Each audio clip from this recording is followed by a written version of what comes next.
I'm River Gibbs.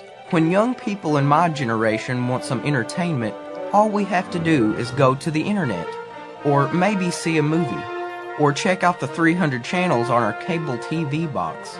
But when my grandparents were young, aside from reading a good book or spending Saturday at the movies, the best way to have fun was to listen to the radio.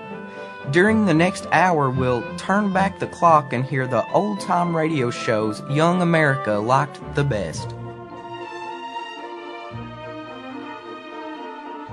The quarter-hour Chandu, the Magician, was one of radio's longest-running serial adventures. It began its first run in the early 1930s. It was off the air for a while, then returned, sponsored by a soap company, in the 1940s and 1950s. Most of the original run are not available. The newer of the two series, which originated in Hollywood and ran on Mutual Broadcasting and then on ABC Radio, is easier to find in the archives. The creepy organ music was provided by a mysterious turban-wearing organist who called himself Korla Pandit. Now, from 1948, 2 episodes of magician Frank Chandler, who was known as Chandu the Magician, woven into one half-hour show. Chandu the Magician.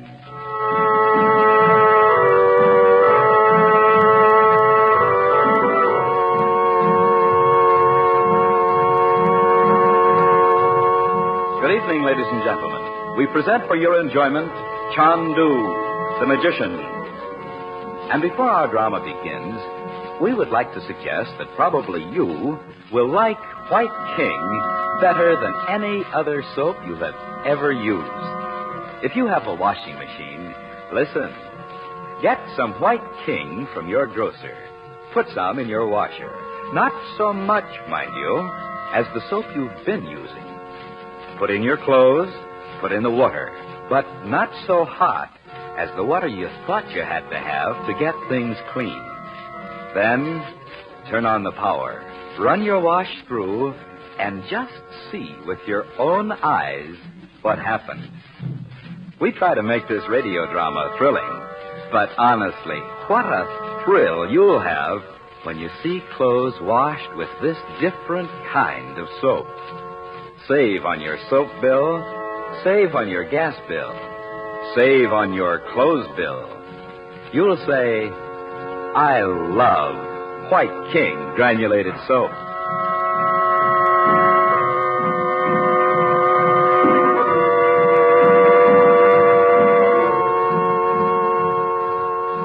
In Egypt, Frank Chandler and Princess Naji have made use of their occult powers to discover the concealed entrance to a long-lost tunnel leading from the Sphinx to the Great Pyramid. Leaving Ali, the Egyptian guide sent by Naji, Chandler and the regents walk down the stone stairs into darkness. Behind them, Ali closes the entrance and waits. Chandu, the Magician.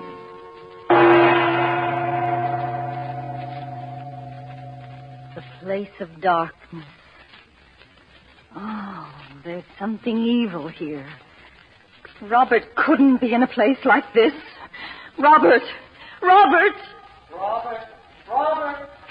What was that? It's just an echo, Betty. Well, it sure didn't sound like it. Well, you all have flashlights. Turn them on. Okay. Frank! What's that? It's an altar, Dorothy. A pagan altar of sacrifice.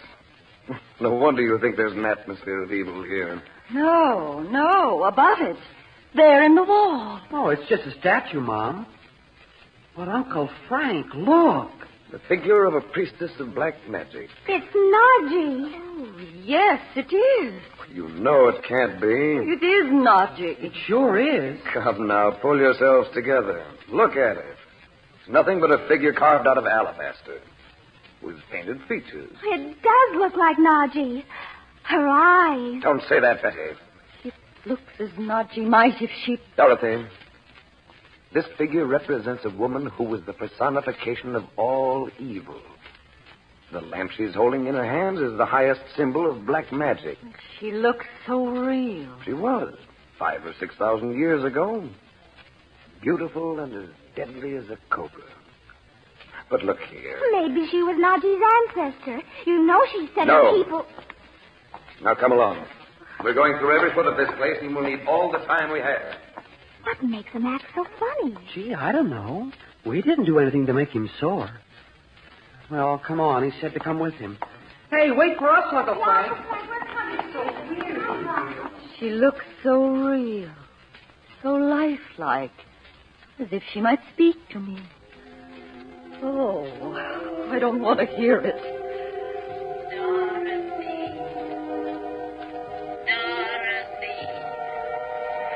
Dorothy Regent. No. A stranger in an unknown land, seeking a lost one. Listen to me, Are you Najee? Najee, or another. But I tell thee this, I have been a priestess of the black arts since time began. Black magic? Is it true? Look out into the land I hold between my hands. I see it. It's lighted now. Yet there is no flame. The lamp was old when Zenobia ruled in Palmyra. Old when the slaves of Cheops toiled to build the Great Pyramid and this secret place. Look into my eyes in the light of the lamp, as old as time, as old as evil. Your eyes are Najee's eyes. What does that sound? Thou hast heard it. It is well. Thou hast delivered thyself to the powers of darkness. No. Thou seekest thy loved one over the earth. I don't want to hear of him from you. Listen. Yes. I'm listening. Listen and remember, if in 1,000 yesterdays thou hast not learned the path of wisdom, know thou this. 1,000 yesterdays. What do you mean? Tomorrow will open for thee a door upon the way to knowledge through yet another death. Another death? Dorothy, where are you? Another death. Dorothy. Is he dead after all? Dorothy. Repeat what I have said. Tomorrow will open for thee a door. Why did I leave you here alone? Dorothy. Upon the way to knowledge. Upon the way to knowledge. What are you saying, Dot? Through yet another death. What's the matter? Who is Mother talking to? Through yet another death. Mom, what are you talking about? Thou art free to go, but thou wilt never forget. I will never forget you. Forget who? Don't stand there staring at that figure, Dot. Don't look at it. Mother, darling, don't look like that. Here, give me your flashlight. There. You can't see her now. It's all right. You look just like you were hypnotized or something, Mother. We can go now. Robert isn't here. We know that, Dot. There's nobody here. Najee was mistaken. Oh, no. She told me Robert was dead. I should never have brought you here. She said, if in 1,000 yesterdays thou hast not learned the path to wisdom. I wonder what she meant. You couldn't possibly have heard anyone say that. What does it mean? Don't ask questions, Bob. Take her other arm. But she said it, Frank. No one could have said it to you, Dorothy. It's a quotation from ancient Sanskrit. But I heard her. The lamp was lighted and Stop I it, heard... Dot. Stop it. I'm going to get you back to the hotel and then...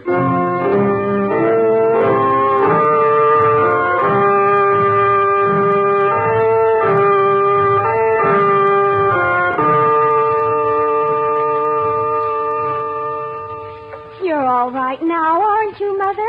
You're in your own room and everything. See? Yes, darling, I see. Look here, Betty. You and Bob go downstairs and get some magazines or something to read. I want to talk to your mother alone. Okay, whatever you say. Come on, Beth. I'll close this one, too. Frank, I'm perfectly willing to listen to you, but I know what Najee said. It couldn't possibly have been Najee. She couldn't have gotten into the temple, the tunnel ahead of us.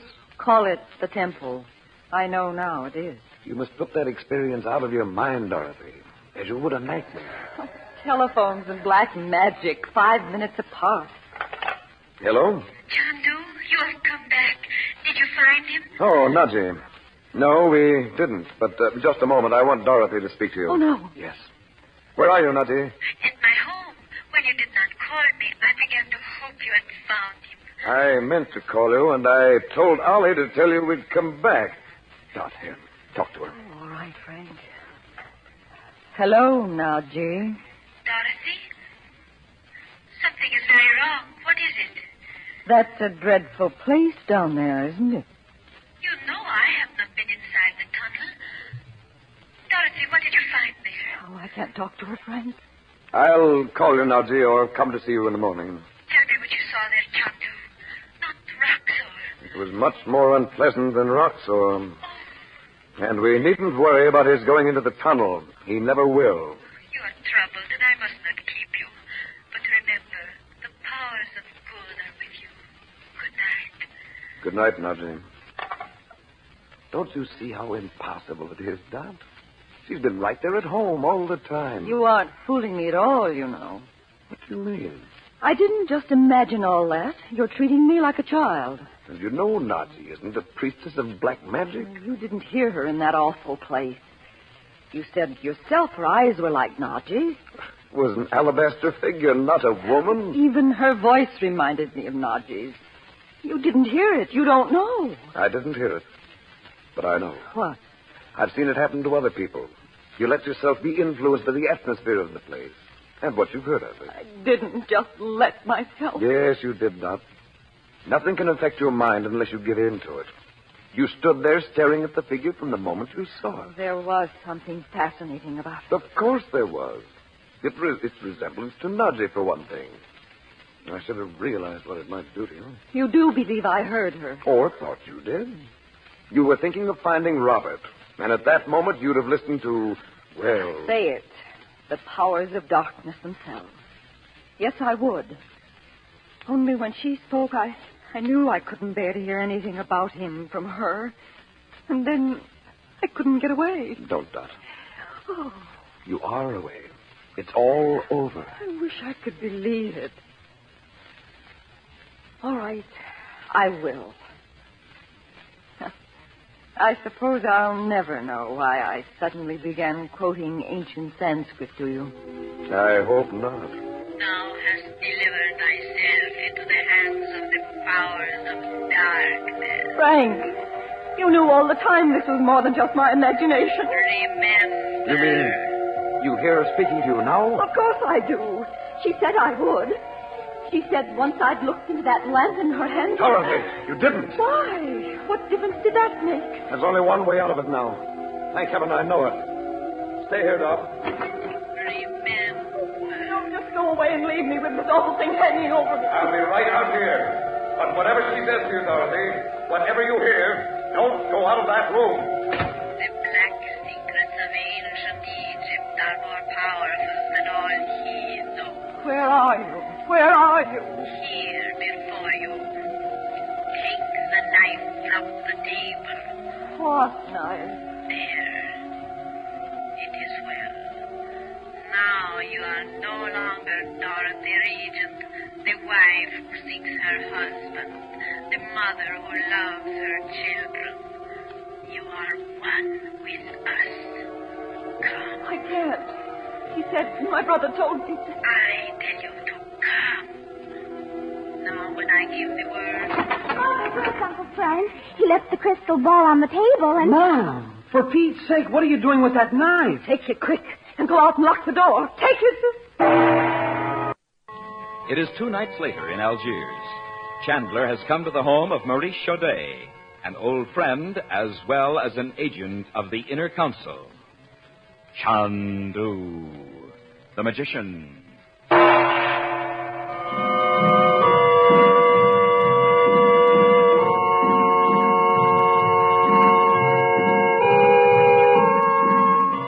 It has only been by the occult wisdom of Frank Chandler, known in the Far East as Chandu the Magician, that Bob and Betty Regent have been rescued from the underground caves on the island of Malta.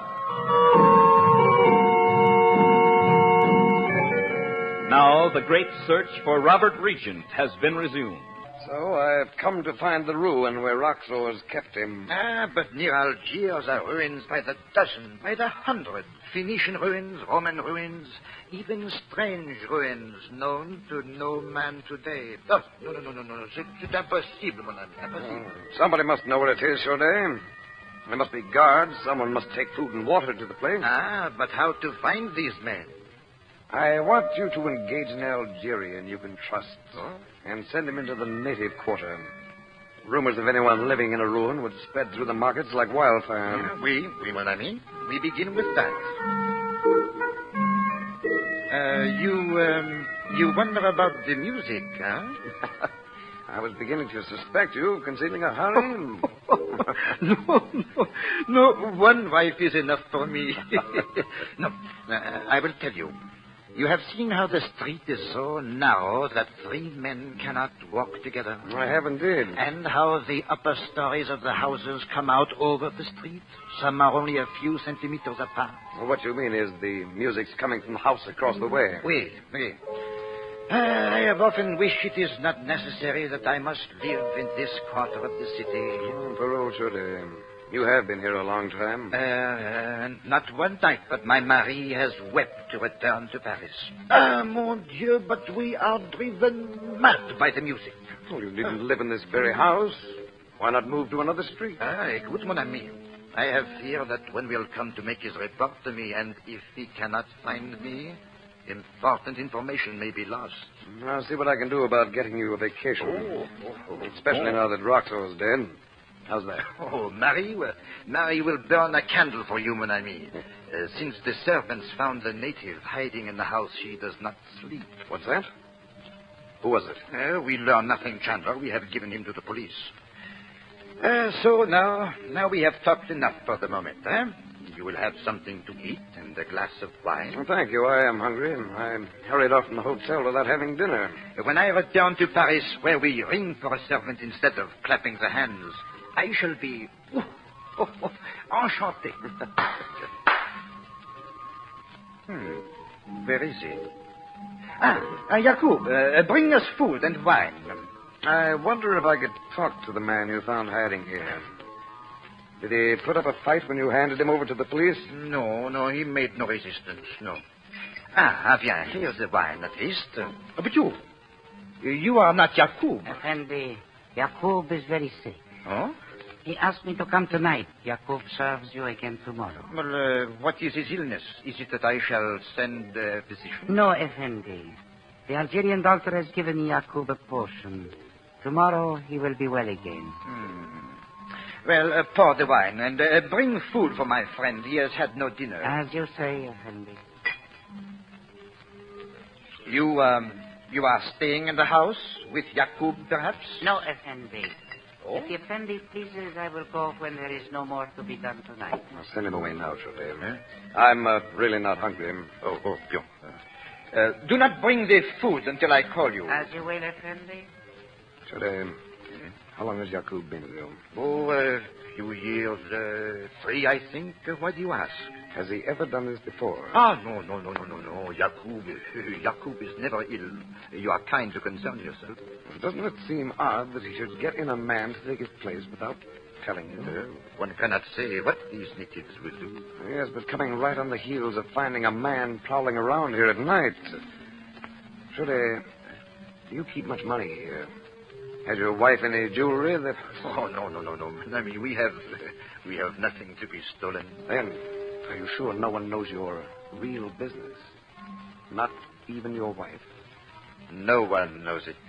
Here I am only a student of archaeology. I do believe Marie wonders, but she says nothing. Where does that door behind you lead? Into the hall, which runs into the kitchen. But why? That fellow's trying to hear what we're saying. What? I'm going to follow him when he leaves. Because you think he is a thief? No, because I think someone's found out what you're really doing. Mon Dieu. It's not just coincidence, this fellow showing up the very night I arrived here. But consider, Chandler, he will lead you around so many corners in these narrow alleys that you will be lost and learn nothing. He won't know me. But he has seen you with me. Surely you haven't by any chance kept the Arabian clothes you used to wear when you first joined us? No, not those, no. But I have others I am to wear on the carnival. For truth, they are right. Splendid. Get them, will you? Quick. I must be dressed by the time you dismiss the fellow for the night. Well, Marie has but today put them in the chest under the window here. There. Voilà. Look, right down there. Just the thing. Even a beard, fine. I know you're well skilled, Chandler, but remember, it is not easy to conceal yourself in the narrow streets. No, I'm not going to conceal myself. Oh, no? In fact, I'm going to disguise myself as a beggar. Why no? Here, give me a hand with this beard. Arms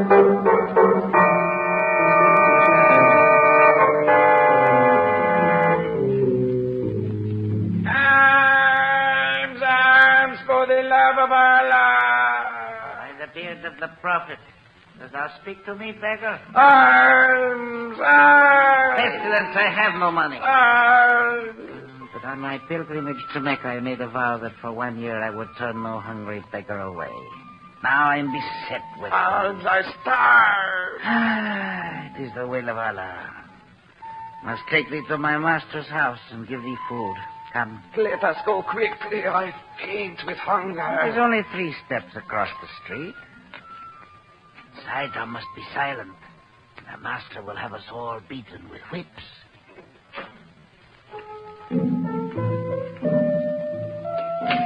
I must leave thee here in the darkness. If my master's not here, I will take thee into his own room. Make no sound. Make haste, I starve. Why have you returned so soon? Oh, master, I did not know. But thou cease to call me master. Uh-oh. I'd better get out of sight.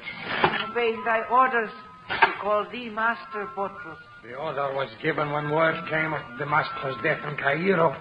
Light the candles. Candles? He's alive. Alive?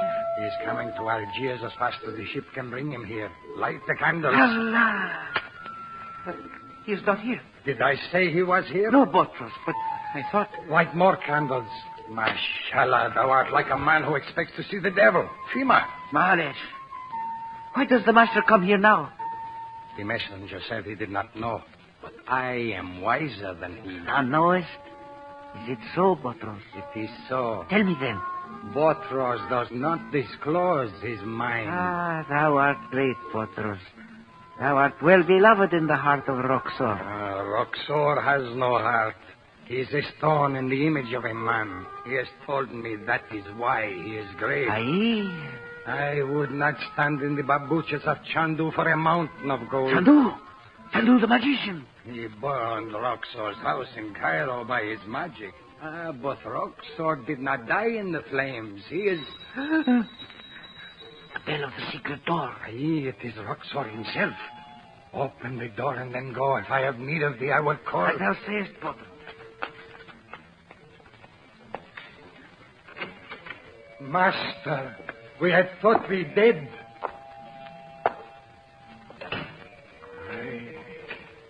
Thou art ill? Not ill. But from head to foot I am covered with burns. Thy hands so mashallah. Wrapped in bandages for days.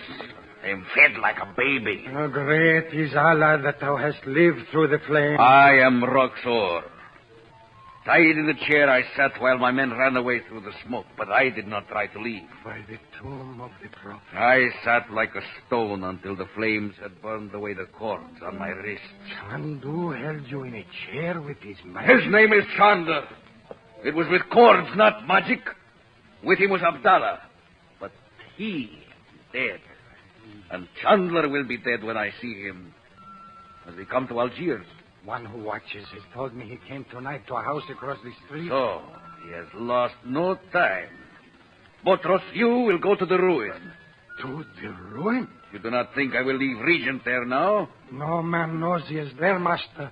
For long he is thought to have died. Fool, I do not ask for your opinion. Chandler knows Regent is not dead. Why do you think he has come to Algiers? He must be a demon, as men say. He knows, and I must take Regent away. Master, thou didst not say I was going on. Are you saying you're afraid? I am not afraid of what I can see, master. But the ruin is filled with evil spirits. Fool, idiot! I told those tales myself to keep men away from it. Coward! Bismillah, it is the will of Allah. I have not said you must go alone. It's time for me to have another talk with Regent. If I nick master, the Effendi Regent will die. He has lived through 9 years of such talks. Why should he die in one more? You have heard of his death. You keep it from me. No, I have not. By the life of the Prophet, He must not die until I have the secret. Then I give the command. And the world is mine. Thou art great, Roxo. I know that, fool. But why do you stand there rubbing your fat hands together? Have coffee brought. I will, master. The coffee, Fuad. What? Master, thou knowest Fuad the servant? Was the name of the sorcerer, and all the time it was Chandler. I do not understand, Moala. You need not understand. Why have you moved the couch to this place? I do not like it. Have it moved back by the windows. I will move it myself, master. Mohammed, a man behind the curtain. A man hiding here? How could he be here? Who let him in? Call him in. It is only a beggar. I would kick him into the street. A beggar. It is Chandler. Allah! Take him to the cellars. When he is chained there with an iron collar about his neck, we shall see what it means to oppose Roxor.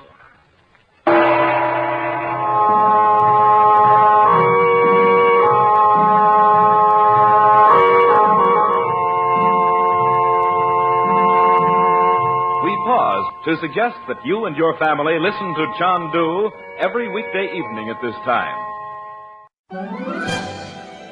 That was 30 minutes of Chandu the Magician. Now to a little-known radio series that had more juvenile listeners than most people realized. Most young people tuned in because of its spooky title, The Haunting Hour. Most episodes dealt with scary situations in which normal people were entrapped. Now, from 1952, with a cast of unknowns, The Haunting Hour.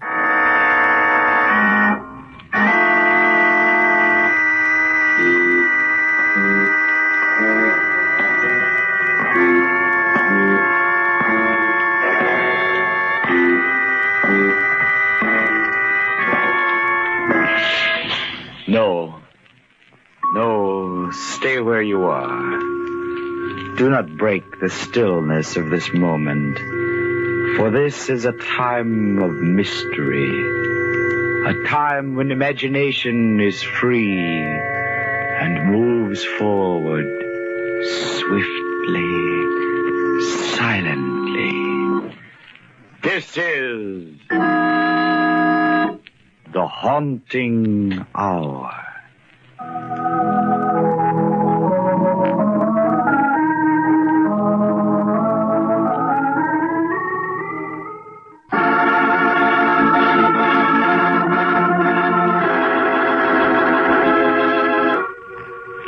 Tomorrow is a word full of mystery, for not even the wisest seer can tell you what tomorrow brings. And today you stand on its threshold, waiting for what? Ah, yes, you say, but nothing will happen to me. And I say in reply that as surely as you doubt, one of your tomorrows, and maybe more, will be filled with adventure beyond your maddest dream, and I have proof. Listen. This is the story of one tomorrow, of what happened to a girl named Maggie Stewart. And like all stories of sudden, unexpected adventure, hers has a prologue. You will not understand this prologue, for like Maggie, you are shrouded with the darkness of the unknown that is tomorrow. It begins on a streamliner, its silver nose pointing south, its wheels humming with speed. And in the prologue are two people, Identities unknown. A man and a woman. The man sits stiffly on seat 7 in car 13. He is silent. On his face an expression of impatience. At last he gets up, walks quickly to the end of the coach, turns down the narrow corridor, and stops at the curtained doorway of the ladies' lounge. And then he says, Aggie, don't be a fool. Come to your seat. I won't, Carl. I won't. We've got to get off this train at the next stop. I tell you, I can't go on. That imagination of yours is driving me crazy.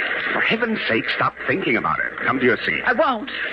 I don't want to be killed. I'm not ready to die. Good night, Aggie. You're just plain silly. But he's on the train. I know he is. You've got to believe me, Carl. Well, I don't. You've seen him dozens of times before. Or thought you did. He got on this train when we did in New York. You're scaring yourself into a fit. Now stop it. Somebody's going to notice. I don't care. I'm getting off this train, do you hear? I'm not going to stay here and be murdered. All right. The next station. Anything to stop all this foolishness. We can take another train. We can watch and see if he gets off, too. And if he does, we... What is the next station? Little town. Roslyn, I think. Then it's settled. Are you coming to your seat? No. Well, I'm going to take a nap. You'd better wake me when we get there. I paid for that bloomin' seat, and I'm going to sit in it. 2 people on a train, and their companion is dead. But what has all this to do with Maggie Stewart? Give patience to your ear. Listen. The streamliner comes to a stop. The station is marked Roslyn. It is strangely empty. A girl comes running up the platform stairs, a small suitcase in one hand, a white silk scarf in the other, and a large black purse under her arm. She looks hastily down the line of coaches.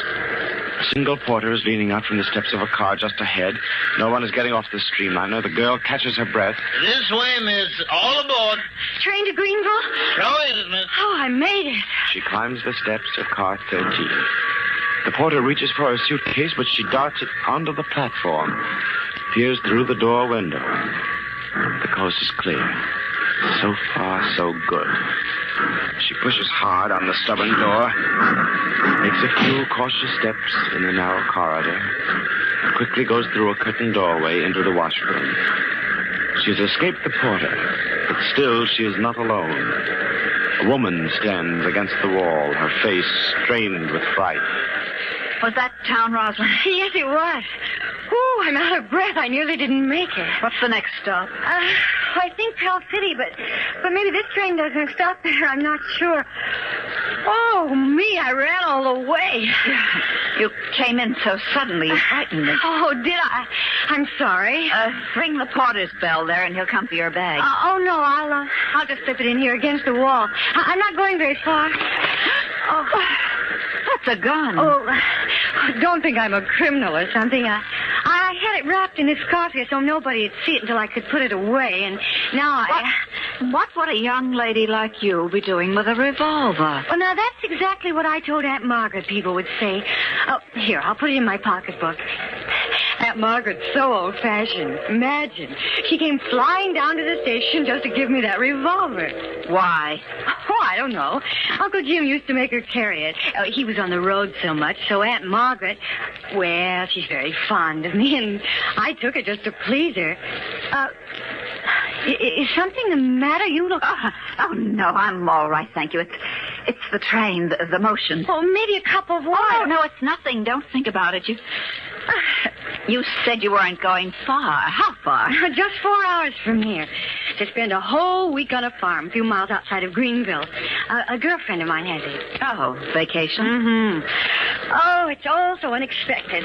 That's why I nearly missed the train. Maybe... Why don't you sit down here? Maybe you'll feel better sitting down. Oh, I'm quite all right now. I'd rather stand. Oh. Well, I work in the Roslyn Library. I didn't start there till last March, so I'm not really entitled to a vacation this year. But with the holidays coming like they do, Mrs. Hart said I might have the time off. Is this a vacation for you, too? You might call it that. Guess you're used to riding trains. Oh, has the conductor been by to take the tickets? I don't know. I can't really remember. Oh, I really am in a fix. At the last minute, I couldn't get a reservation. Only a ticket for the coach train tonight. You mean you don't have a seat? Wait, listen. What is it? Well, there's a man on this train that I've been avoiding. Would you look out in the corridor for me? I think I heard him. Just see if there's a man out there. All right. Is he somebody you know? Not a soul there. Well, to tell you the truth, he frightens me a little. But it's nothing. So you don't have a reservation? No, do you think they'll put me off? Oh, Aunt Margaret said they were sure to, but I do have a ticket. I don't know. I hear they're very strict. Well, I thought because I'm not going very far that I could just stay in here. Well, there's no need for you to do that. Take my seat for a little while. Oh, no, I couldn't do that. Oh, I insist. I'd be happy for you to have it. In a way, you'd be doing me a favor, and I really can't sit there, the motion of the car. I'd be much better off in here lying down. Oh, but I don't think it's right for me to deprive But you. you're not depriving me. And this trip means more to you anyway. I would hate to be kicked off. Then you run along. Number 7 on the right. There's a middle-aged man on the opposite seat. He's probably sound asleep snoring. Well, you're sure now that I'm not... Well, I suppose I could wait till we're nearly to Greenville and then give the conductor my ticket and explain Of course. And then if it puts you off, it'll be all right. You'll be where you're going. You run along now. Well, I will then. Thank you so much. Oh, I suppose my suitcase will be all right here. I'll watch it for you. Oh, here, don't forget your purse. And Aunt Margaret's ominous revolver. Thank you so much. Goodbye for now. I'll see you later on. And I do hope you're better. Number 7? That's right, where the man is asleep.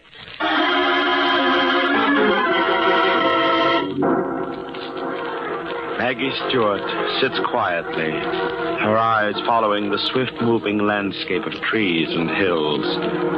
Directly in front of her is a sleeping man, but he is silent now, his head tilted back on the seat. There's something about him, something eerie. Faint chatterings come from the other occupants of the car. At last, the train slows down, stops. And Maggie notices the station is Pell City.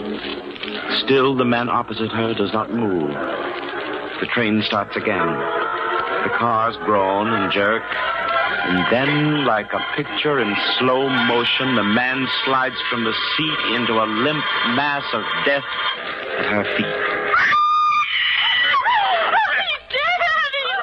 Fred, what's happened? He's dead. Somebody help me, please. Oh, Lord. Somebody. Why, look, the seat's covered with blood. Don't touch him. What's the matter here? Now, don't crowd the aisle. Some of you get back to your seats. I thought he was sleeping. He was dead all the time. Yeah, now, don't get hysterical, young lady. Everybody be quiet. Quiet, please. Now, maybe I can find out what this is all about. No use looking for his pulse, conductor. Man's stone dead. Oh, please help me out of here. Here, step up for the seat. Stand back, please. Let the young lady out. You're right. He is dead. Shot. Who are you? Name's Wayne O'Hara, Detective Sergeant, New York City. Murder's my business. Murder? Good night. Yeah, quiet. Let's have quiet here, please.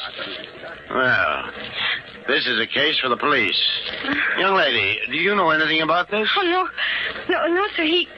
I thought he was asleep. She said he wasn't. And then when the train jerked like that... Who said he was asleep? Oh, the woman in the lounge. So this is her seat. I was only sitting in it. Oh, where's your seat? I don't have one. I got on at Roslyn. No reservation, huh? Do you know this man? No. I never saw him before. Never. You got a ticket? Yes, sir. Right here in my purse. You see, I'm only going to Greenville, conductor, and I thought... Yeah. What's the matter? This purse. It isn't mine.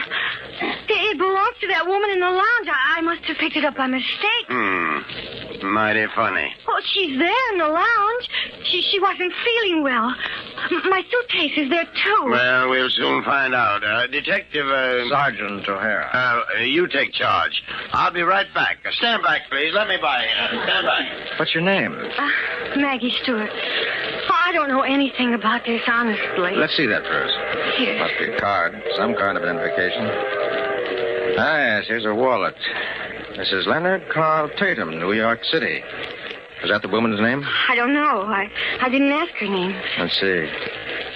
Bag up there on the rack. Initials LCT. Well, it might be hers. Oh, please. I can't stand here looking at him. Oh, then sit down, Miss Stewart. Over here. Oh, please, lady, don't block the aisle. Oh, that poor girl. She's white as a sheet. I have some smelling salts in my bag up there. Oh, no, I'll be all right, thank you. There's nobody in the ladies' lounge. Nobody at all. Oh, but she must be. Would you know her if you saw her again? Oh, yes, of course I would. No suitcase in the lounge either. Nothing. Then where is it? I left it there, right there. Oh, you just didn't see it. Well, here's the dead man's wallet, conductor. It was Leonard Carl Tatum, also of New York. This purse belongs to his wife. Well, then she's the woman I talked with, don't you see? Oh, you've got to find her. She's on the train somewhere. There now, young lady. Take it easy. Oh, look. Look, they're under the seat, the one I was sitting in. Well. Don't touch it, conductor. It might be fingerprints. Here, let me. I'll use this handkerchief. The murder weapon. A six-shooter. Equipped with a silencer. Well, don't look at me like that. I don't know how it got there. I never saw it before. Oh, please search the train. Yes, I'd suggest you do, conductor, before the next stop. Oh, she killed him. I know she did. That's why she said he was sleeping. She wants you to think I did. No. That's for the police to decide. But it's so true. It's so clear now. There's no use searching for her. Why do you say that? Because now I understand what happened. She switched pocketbooks with me. She insisted I take her seat. And then when the train stopped at Pell City, she took my suitcase and got off. She planned it all so I'd be accused of murder.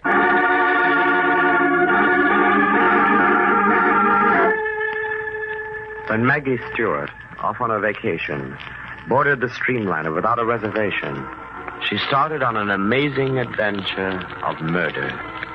In the ladies' lounge, Maggie met an older woman who offered her reservation. And sitting there, Maggie was horrified when the man on the seat opposite, whom she had thought asleep, fell in a heap on the floor, dead. When the conductor arrived, and with him a man who identified himself as Sergeant Wayne O'Hara of the New York Police, Maggie discovered she was carrying the pocketbook belonging to the woman, a Mrs. Tatum, who had disappeared from the lounge, taking Maggie's suitcase with her. Then she realized it was planned. Planned so that she, Maggie Stewart, would be accused of murder. It is a few minutes later, when the conductor, Sergeant O'Hara, and Maggie had gone the length of the train in search of the mysterious Mrs. Tatum, wife of the dead man. Well, that does it. If she's not here in the club car, she's certainly not on this train. I knew it was no use, conductor. I tell you, she got off at Pell City. I know she did. I think Miss Stewart's right, conductor. Well, then I'll have to turn everything over to the police in Greenville as soon as we get there. 45 minutes from now. And they'll arrest me. What'll I do? Now, might be the whole thing will clear itself up. Sergeant O'Hara, since you're a representative of the law, you mind taking over the custody of this young lady till we get to Greenville? Glad to, conductor. And that lethal weapon, you better hold on to that, too. All right, conductor. I guess I better go then and get my passenger settled down. Mr. O'Hara, what am I going to do? Now, just sit down in this chair. Relax. And don't worry. But what'll they do to me? Oh, it's my scarf. It's caught on something you're typing, I think. Oh. Well, that's a novel way of handcuffing a young lady, isn't it? There. Now you're free again. And just sit down. Take it easy. But I don't I mean... What's the matter? Mr. O'Hara. That is your name, isn't it? Detective Sergeant Wayne O'Hara, New York. You don't think I killed the man, do you? Frankly, no. We could only find her. It's awful when your hands are tied like this, when you can't... Oh, but you can, Miss Stewart. Can what? You can at least look for her yourself. Oh, but we have. We look... No. I mean back in Pell City where she got off. Oh. Why not? Find her. Prove your innocence. You wait till the Greenville police get going, it might be too late. I haven't got cuffs on you. You'd go back with me?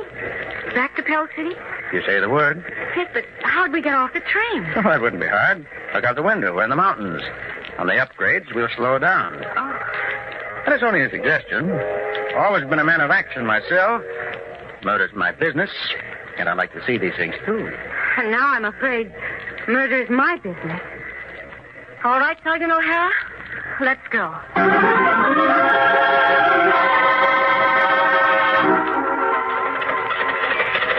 Hey, you two all right back there? If them tools get in your way... Oh, it's all right. We're very thankful for this lift. How long will it take to Pearl City? Oh, now, about a half hour, I reckon. I guess you two relax. Enjoy the scenery. Mighty pretty country around here, about. Funny old Carter, isn't it? Sergeant O'Hara, do you really think we're doing the right thing? How can we ever find her? How many hotels are there in Pearl City? I don't know. Must be a dozen, maybe 20. Why? Well, she's in one of them. Bound to be. The woman who's just killed a man, she's nervous. What she wants to do is go somewhere and be alone. Think. Pull herself together. Well, maybe that's so, but who you ask for? She's certainly not going to be registered as Mrs. Tatum. No, you're quite right. But it's really very simple. Simple? What do you mean? She walked off with your pocketbook, didn't she? Well, we'll ask for Maggie Stewart.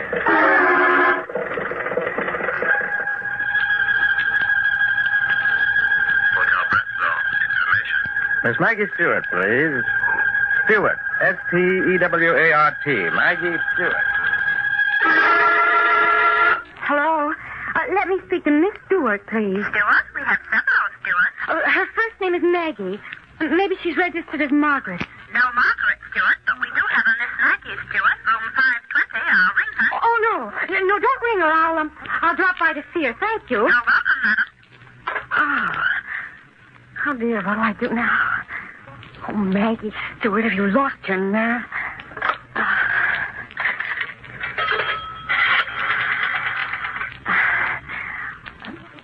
Operator, give me the police, quick. Hello. This is Mrs. Leonard Carl Tatum speaking. What I've got to tell you is a matter of life and death, so listen carefully. In Greenville, the police are searching for a girl who calls herself Maggie Stewart. Yes, she murdered my husband. In a few minutes, I'll be at the McMillan Hotel. I'll be wearing a white silk scarf. If you follow me, I'll lead you to Maggie Stewart. But if you interfere, if you stop me, she'll get away again. Be at the McMillan Hotel in 10 minutes. Oh. Sergeant O'Hara, quick, I found her!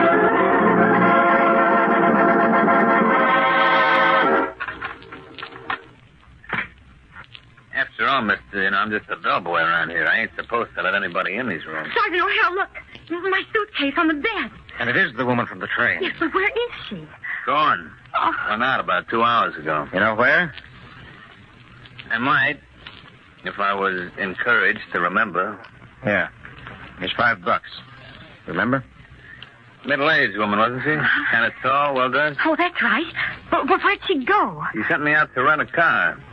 Said she was going to drive over to Lake Winnett. Asked me how to get there. Lake Winnett? Why would she go there? Oh, I see. Listen, we'll rent a car. We hurry, we can make it before nightfall. Now I know where she is.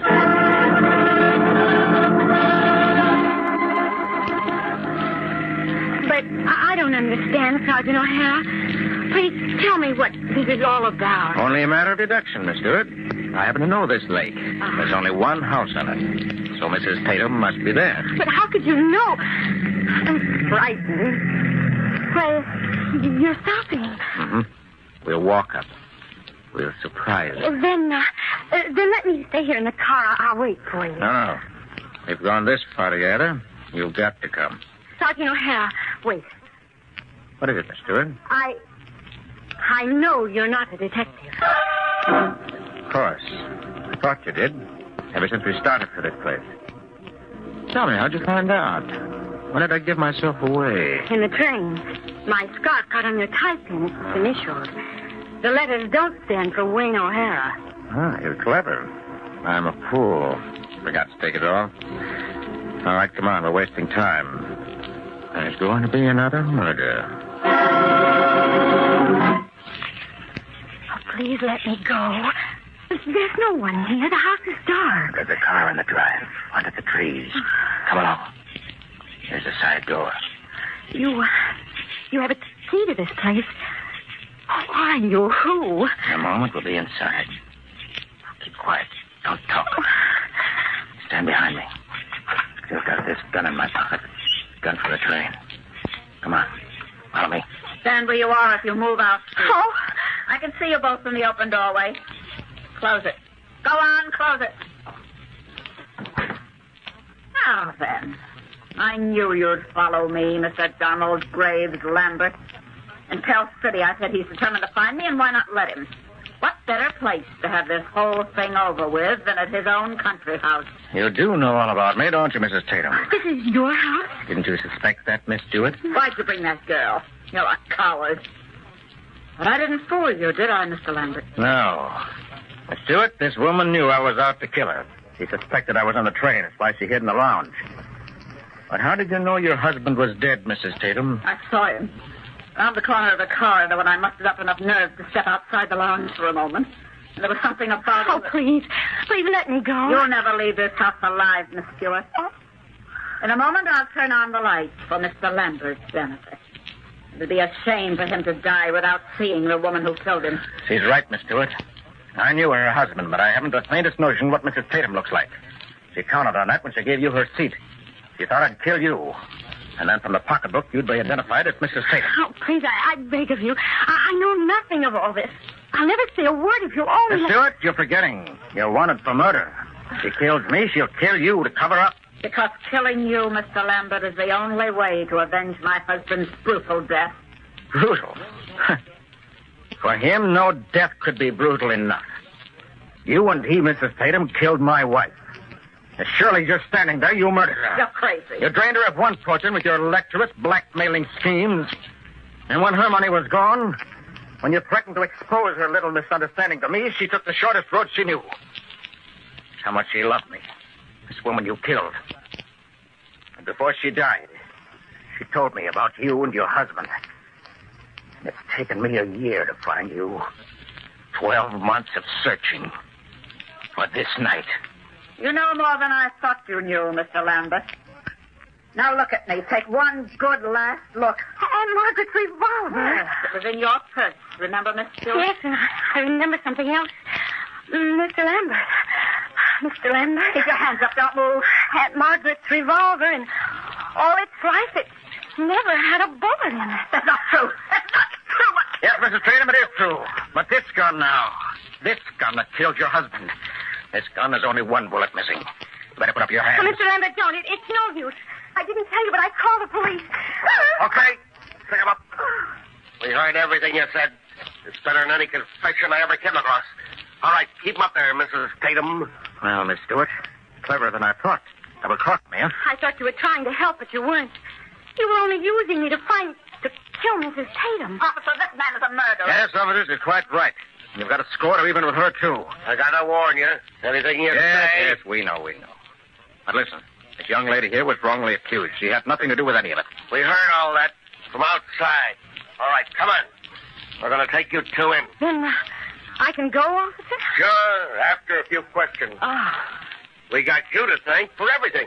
Well, what else could I do? I was accused of murder, so murder was my business.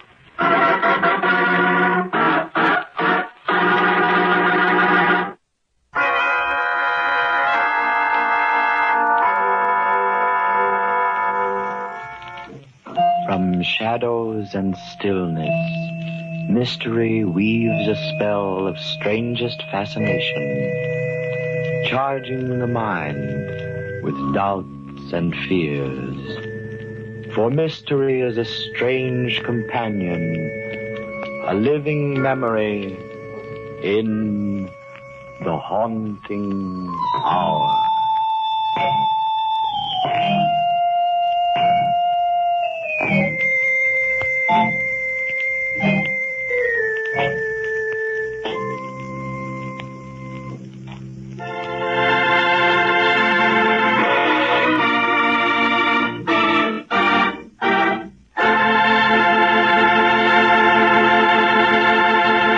Well, that's it. Another episode of the radio shows young Americans love the best. I'm River Gibbs, inviting you to join me next time, right here.